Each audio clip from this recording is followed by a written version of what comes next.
പണിപ്പുര ടാസ്കിൻ്റെ ഒരു അടിപൊളി mind game task ഇപ്പോൾ കഴിഞ്ഞിരിക്കുകയാണ്. അതായത് എല്ലാം ത്യജിക്കാൻ തയ്യാറായിട്ടുള്ള 3 പേരെ സെലക്ട് ചെയ്യാനാണ് പറഞ്ഞത്. വീട്ടുകാരെല്ലാവരും കൂടെ നമ്മുടെ ജിസേലിനെയും അനീഷിനെയും ആര്യനെയും സെലക്ട് ചെയ്തു. 3 പേർക്ക് 10 വോട്ടുകൾ വീതം ഉണ്ടായിരുന്നു.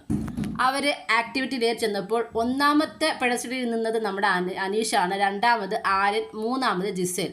അനീഷിന് കിട്ടിയത് എന്ന് പറയുന്നത് ഇപ്പോൾ മുതൽ സീസൺ അവസാനിക്കുന്നിടം വരെയും ഇനി ഒന്നും മിണ്ടാൻ പാടില്ല.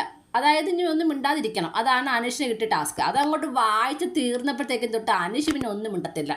അതിനുശേഷം രണ്ടാമത് വന്നിരിക്കുന്നത് നമ്മുടെ ആര്യന് മലയാളം വായിക്കാൻ അറിയില്ല, ജിസേലിനും അതുപോലെ തന്നെ. എന്നാലും തപ്പിപ്പറക്കി അവർ വായിച്ചെടുത്തു.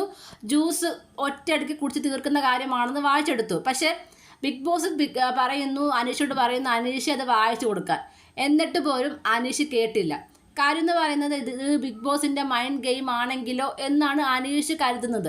നമുക്കത് ഈ വീക്കെൻഡ് ആയാലേ കൺഫേം ആകത്തുള്ളൂ കേട്ടോ. കാര്യം ബിഗ് ബോസ് പറഞ്ഞിട്ട് പോലും ഇവർ മിണ്ടിയില്ല, അല്ലെങ്കിൽ മിണ്ടാതിരുന്നത് എന്താണെന്നുള്ള ചോദ്യം നമുക്ക് വന്നാൽ മാത്രമേ ഇത് ബിഗ് ബോസിൻ്റെ പ്ലാനാണോ, ഇത് മൈൻഡ് ഗെയിമാണോ എന്നൊക്കെ പറയാൻ കഴിയൂ.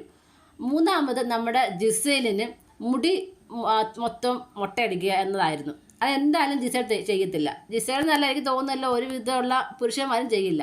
പിന്നെ ഈ ഒരു ടാസ്ക് ജിസേലിന് കിട്ടിയത് കൊണ്ട് മാത്രം ബഹുഭൂരിഭാഗം ലേഡീസും അനുമോൾ ഉൾപ്പെടെയുള്ള ആൾക്കാരും ഞങ്ങൾ മുടി മുട്ടയടിക്കും എന്നൊക്കെ പറയുന്നത് കേട്ടു. പക്ഷെ അവർക്കായിരുന്നു ഈ ടാസ്ക് വരുന്നതെങ്കിൽ എനിക്ക് തോന്നുന്നില്ല അവർ ചെയ്യുമെന്ന്. എന്തായാലും ഈ ടാസ്ക് ഒന്നുമില്ലാതെ അവസാനിച്ചു. 1000 പോയിന്റും പോയി. പക്ഷേ ഈ ഒരു ടാസ്കിൽ അനീഷോ ജിസേലോ നമ്മുടെ ആരെങ്കിലും ഏറ്റെടുത്ത് തല മുട്ടയടിക്കുകയാണെന്നുണ്ടെങ്കിൽ അവർ അടിപൊളിയായെന്നെ. പ്രേക്ഷകർക്കുടെ ഒരു വോട്ട് അവർക്ക് കിട്ടിയേനെ. അതായിരുന്നേനെ മൈൻഡ് ഗെയിം.